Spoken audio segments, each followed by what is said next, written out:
Selamat malam para pendengar setia di seluruh Indonesia di Dongeng Aki Rukman. Selamat mendengarkan dan tetap merdeka. Assalamualaikum warahmatullahi wabarakatuh. Bismillahirrahmanirrahim. Alhamdulillahil jalali wa syari'il harami wal halali musolliyan ala rasulil mustafa wa alihil mustakmilina syarafa. Innallaha faddala bani adam wa fadallahu ala kasirim miman khalaqahu tafdila amma ba'du.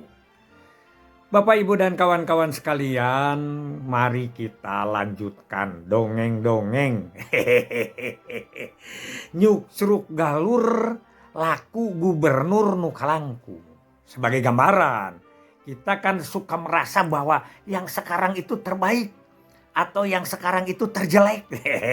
Itu kita bandingkan perlu, tapi tidak usah dibandingkan dengan 100% begitu saja. Dikaji, beda waktu, beda tempat, beda orang. Nah ini hanya sekedar pengetahuan. Karena bertanya kepada Aki, kalau Aki bukan karena teori, apa yang Aki rasakan karena memang Aki ikut sejak itu. Yang kedua, gubernur yang Aki ikuti adalah Pak Aang Kunaepi. Mulanya karena Aki petugas kecamatan, petugas desa, jauh menjangkau gubernur ini.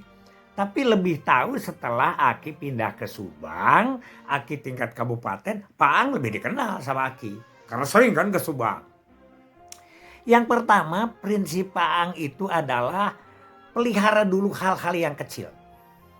Jadi kalau yang kecil itu beres, pasti yang besar itu beres. Gitu pikiran Pak Aang pada waktu itu.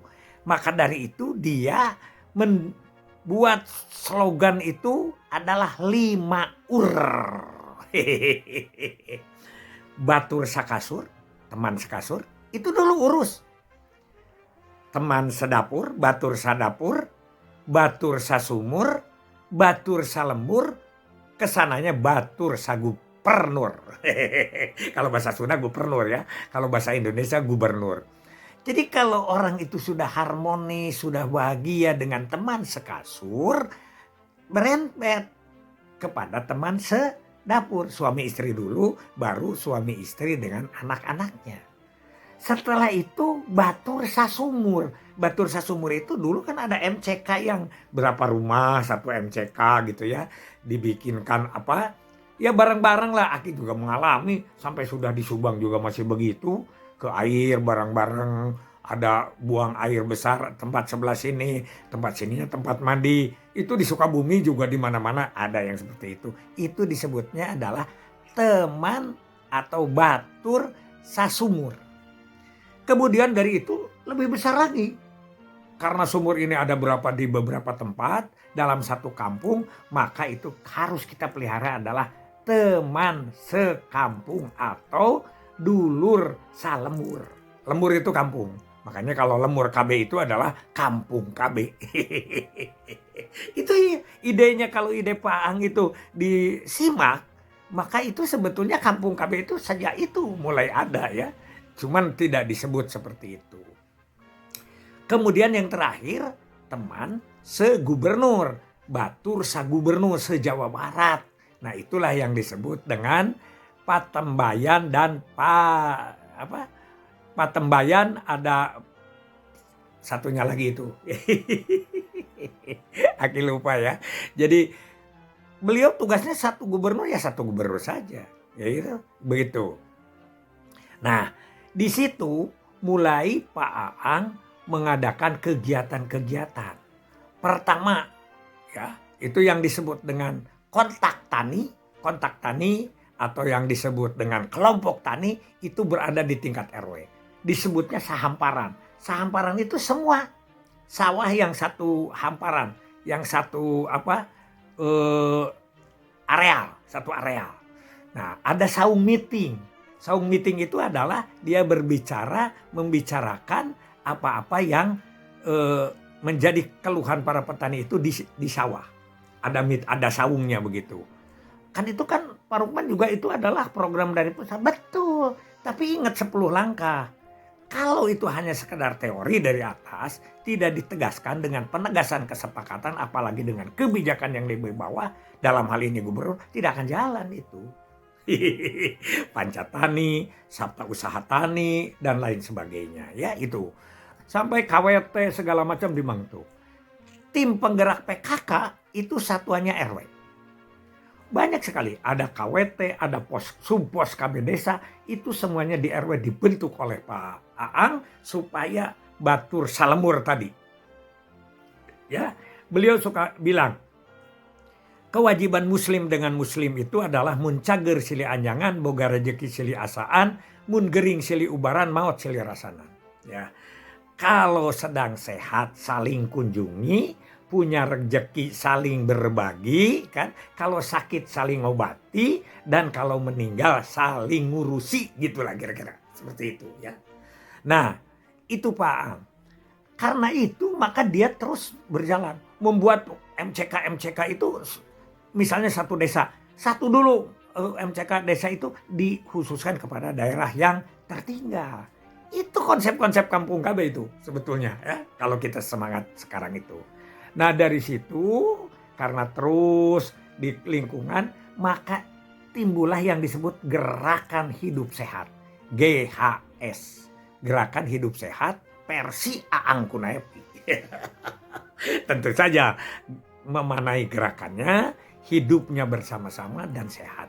Itu di situ. Makanya dari Pokbang itu dengan beberapa tokoh berbicara, ada Dr. Mehmet, ada Dr. Lucy, ada Pak Rustandi pada waktu itu kan, kepala dinas provinsinya, ada Pak Yoga, ya Pak Yoga juga dari sana, ada Pak Lut dari kita, ada Pak Muhi, ada Pak Maman, terus berbicara sehingga keluarlah konsep ide pelayanan terpadu di tingkat RW. Soal itu diadop oleh pusat atau pusat lebih dulu, Aki tidak tahu. Yang penting konsep itu dilaksanakan di Jawa Barat. Ya, begitu. Ini sangat fenomenal. Jadi kalau pergi beliau nanyakan, Kang gimana dengan suami istrinya? Itu yang ditanyakan. Bagaimana anak-anaknya? Bagaimana tetangganya? Itu dulu. Jadi yang disebut dengan hirup rukun jeung tetangga, tumut ka pamarentahna, bari takwa ka Allah Subhanahu wa taala. Nah, pada tahun 82-83 kita mulai dengan Sapari KB. Waktu itu Pak Haryono keliling. Nah, Pak Aang lebih rajin kelilingnya. Aki masih ingat itu, akhir tahun 82 atau menjelang tahun 83 ya. Itu ada Sapari KB di Pendopo Subang di hadapannya. Beliau berbicara, KB itu bukan untuk apa-apa, untuk kebahagiaan, keharmonisan 5 ur. Dia bilang begitu. Jadi tekannya ke 5 ur itu. Kebahagiaan suami istri, kebahagiaan suami istri dengan anak-anaknya, dengan tetangganya, dengan batur satu kampung dan batur segubernur. Mari kita ciptakan Jawa Barat yang 5 ur. Begitu ya. Nah dari situ timbul GHS, keluar konsep posyandu, dan yang paling fenomenal saatnya Pak Aang Kunaepi itu adalah adanya Sapari di Istana Bogor. Terlepas dari itu ide dari pusat atau apa, tapi Pak Aang itu menekankan itu Sapari. Ayudi itu yang di mana? Yang di Bogor. Beliau lapor kepada Bapak Presiden bahwa ini adalah konsep dari 5 ur yang sekarang menjadi 1 gubernur. Aki masih ingat ya. Setelah itu kan beliau turun kemudian menjadi duta besar di Arab Saudi. Ya Pak Aang itu. Walaupun ya dengan Aki agak sedikit berbeda dengan Pak Sukana maksudnya. Pak Aang itu kan dipengaruhi oleh Pak Mahyudin. Nah dan satu-satunya ya, supaya katanya Subang jangan Ayudi saja. Tapi Pak Aang mah ngerti juga mungkin enggak lah soal Ayudi, jalan aja terus gitu. Nah hal yang paling juga sensitif mulai di situ ada penukaran seneng. Pak Aang itu seneng kepada mobil itu tuh TKBK itu ya, Toyota Nissan Patrol itu. Nissan Patrol dia minta untuk operasional ke daerah yang jauh, kemudian diganti di blow up segala macam, diganti oleh sedan untuk Pak Mahyudin. Itu mulai ada di situ. Nah, jadi sekali lagi bahwa Pak Aang Kunaepi itu perhatiannya juga cukup bagus terhadap KB, posyandu, gerakan hidup sehat, dan yang lebih penting adalah konsep Paang itu adalah dari hal yang kecil akan mencapai yang besar. Dengan itu maka motonya batur sakasur, batur sadapur, batur sasumur, batur salembur, dan batur sagubernur. Sekian gambaran tentang Pak Aang Kunaipi yang Aki tahu. Hasbunallahu wa ni'mal wakil, ni'mal maula wa ni'man nasir. Wassalamualaikum warahmatullahi wabarakatuh.